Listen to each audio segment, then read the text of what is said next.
sabes cómo resolver un ejercicio, no consigues cómo hacerlo, entonces en este canal de Matemáticas con Miguel encontrarás videos de ejercicios resueltos de diferentes contenidos, donde se mostrarán técnicas adecuadas para la resolución de diferentes tipos de ejercicios, con la finalidad de ampliar tu capacidad de razonamiento de manera de relacionar la parte teórica y el manejo práctico de cómo puedes resolver un determinado ejercicio. Vamos a comenzar. En el preámbulo hay un problema con el siguiente enunciado. Con el empleo de X trabajadores calificados y de Y no calificados, un fabricante puede producir Q de XY igual a 3 por X más 2 por Y unidades por día. Si actualmente la fuerza laboral está formada por 10 trabajadores calificados y de 20 no calificados, entonces se pregunta, primero, ¿cuál es la producción diaria actual?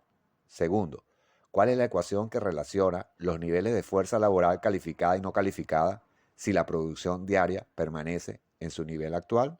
Tercera, ¿qué cambios debe hacerse en el nivel de la fuerza laboral no calificada Y para compensar un aumento de 2 trabajadores calificados X con el fin de que la producción permanezca en su nivel actual? Pero antes de dar respuesta, daremos algunas definiciones necesarias. ¿Qué es una función de dos variables? En el recuadro de color blanco te indico que una función de dos variables es una aplicación que denoto como f que va de un subconjunto D de R2 a valores en R, tal que para el par ordenado XY debe existir un único valor imagen f de XY, el cual debe ser un número real. A la región D donde está definida la función f se denomina dominio de f, que en el recuadro de color azul está definido. Es decir, el dominio de f corresponde al conjunto de todos los pares ordenados x y y pertenecientes a R2, tales que f evaluados en x y y debe ser un número real. Continuando. En esta lámina te muestro dos ejemplos. El primero, te defino la función de dos variables f de x, y igual a 4 menos x cuadrado menos y cuadrado. Determino su dominio, que por definición debe cumplir que la expresión 4 menos x cuadrado menos y cuadrado debe pertenecer a R, lo cual es cierto para todo x y y números reales. Por lo tanto, su dominio es todo R2, es decir, todo el plano. Luego, se pide evaluar f en el punto 0,3, que representa calcular f evaluada en 0,3, y eso se obtiene sustituyendo los valores de x igual 0 y y igual 3 en la expresión que define a la función f, es decir, f evaluada en 0,3 va a ser igual a 4 menos 0 al cuadrado menos 3 al cuadrado, que va a ser igual a 4 menos 9, que es igual a menos 5. En el segundo ejemplo, se considera la función f de xy igual a la raíz cuadrada de 4 menos x cuadrado menos y cuadrado más el logaritmo de argumento raíz cuadrada de x cuadrado más y cuadrado menos 1. Y se pide determinar su dominio, pero en el recuadro de color blanco te indico que la función f se puede expresar como la suma de dos funciones, una f sus 1 de xy más f sus 2 de xy, donde f sus 1 de xy representa la función raíz cuadrada de 4 menos x cuadrado menos y cuadrado, y la función f sus 2 de xy representa el logaritmo de argumento raíz cuadrada de x cuadrado más y cuadrado menos 1. Entonces, en el recuadro de color azul, te muestro que para determinar el dominio de f, d va a ser igual al dominio de f1 intersectado con el dominio de f2. Ahora a calcular el dominio. El dominio de f1 se obtiene cuando la raíz cuadrada de 4 menos x cuadrado menos y cuadrado pertenezca a R. Eso implica que 4 menos x cuadrado menos y cuadrado debe ser mayor o igual que 0. Y eso es sí solo si x cuadrado más y cuadrado es menor o igual que 4, lo cual representa un disco centrado en el origen 0, 0 y de radio 2. Ahora, el dominio de f2 debe cumplir que el logaritmo de argumento raíz cuadrada de x cuadrado más y cuadrado menos 1 debe ser un número real. Para ello, la raíz cuadrada de x cuadrado más y cuadrado menos 1 tiene que ser estrictamente mayor que 0. Y eso es sí solo si x cuadrado más y cuadrado menos 1 es estrictamente mayor que 0. Y eso es sí solo si x cuadrado más y cuadrado es estrictamente mayor que 1, lo cual representa lo que está fuera del disco con centro en el 0,0 y de radio 1 sin incluir el borde. Por lo tanto, en el recuadro de color amarillo te expreso de forma analítica el dominio de F, el cual va a ser igual al dominio de F1 intersectado con el dominio de F2, que corresponde al conjunto de pares ordenados X y Y pertenecientes a R2, tales que X cuadrado más Y cuadrado debe ser menor o igual que 4 y X cuadrado más Y cuadrado tiene que ser estrictamente mayor que 1. Ahora con la representación gráfica.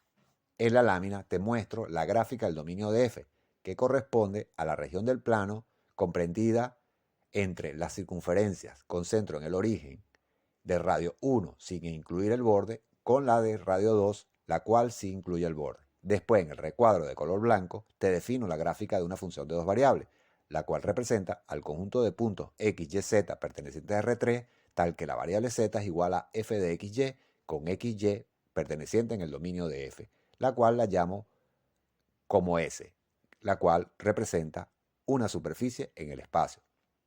Por tanto, determinar la gráfica de una función resulta una tarea difícil de obtener, la cual se facilita si se conocen sus respectivas curvas de nivel, que la definiremos a continuación. Curvas de nivel de una función. En la lámina te defino las curvas de nivel, que la denota como C sub n de f y representa al conjunto de pares ordenados x y y pertenecientes a R2, tales que f de xy es igual a c, donde c es un número real. Luego te determino las curvas de nivel de la función que está en el recuadro de color azul, f de x igual a 4 menos x cuadrado menos y cuadrado, y te muestro sus respectivas curvas de nivel para los valores c igual 0, c igual 1, c igual 2, c igual 3 y c igual 4. Para c igual 0 se tiene la ecuación x cuadrado más y cuadrado igual a 4. Para c igual 1 se tiene la ecuación x cuadrado más y cuadrado igual a 3. Para c igual 2 la ecuación x cuadrado más y cuadrado igual 2. Y para c igual 3 x cuadrado más y cuadrado igual 1. Y para c igual 4 x cuadrado más y cuadrado igual 0. Que luego te las ilustro en la figura, con las diferentes circunferencias dibujadas en el plano XY. Ahora con la gráfica de la función. Aquí te muestro la gráfica de la función z igual a f de xy, donde f de xy igual a 4 menos x cuadrado menos y cuadrado, la cual es un paraboloide, donde están reflejadas las distintas trazas que son circunferencias con los planos correspondientes. Por ejemplo, con z igual 0, que es igual a c, que coincide con f de xy, obtendría x cuadrado más y cuadrado igual a 4, y así sucesivamente. Ahora, antes de darte respuesta al problema inicial y esperando que te haya gustado todo lo visto previamente, te invito a que me des un like, presiones la campanita y que te suscribas a este canal de Matemáticas con Miguel.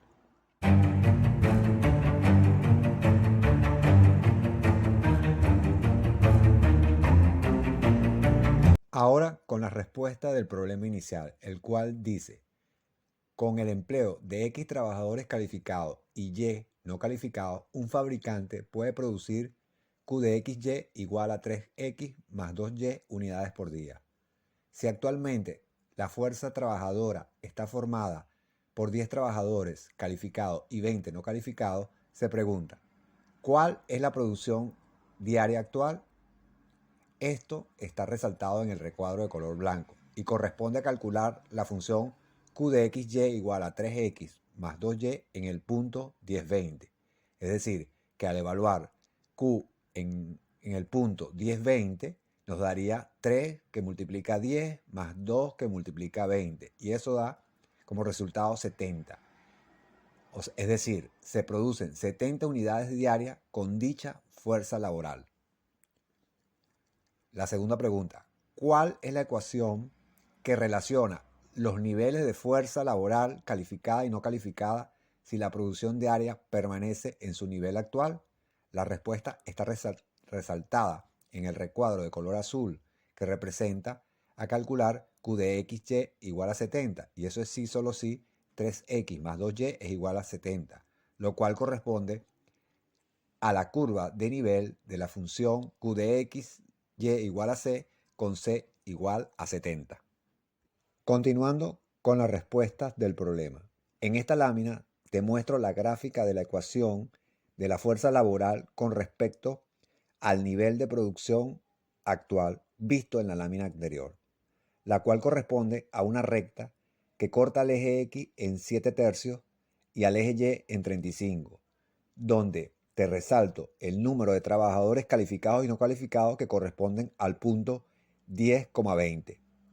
Con respecto a la pregunta, ¿qué cambio debe hacerse en el nivel de la fuerza laboral no calificada Y para compensar un aumento de 2 trabajadores calificados X con el fin de que la producción permanezca en su nivel actual? La respuesta del mismo está mostrado en el recuadro de color blanco y solo consiste en resolver Q de 12, Y igual a 70, cuyo resultado es Y igual 17, con lo cual he finalizado el ejercicio. Y te reitero que te suscribas a este canal de Matemáticas con Miguel si aún no lo has hecho. Y no te olvides de dejar tus comentarios.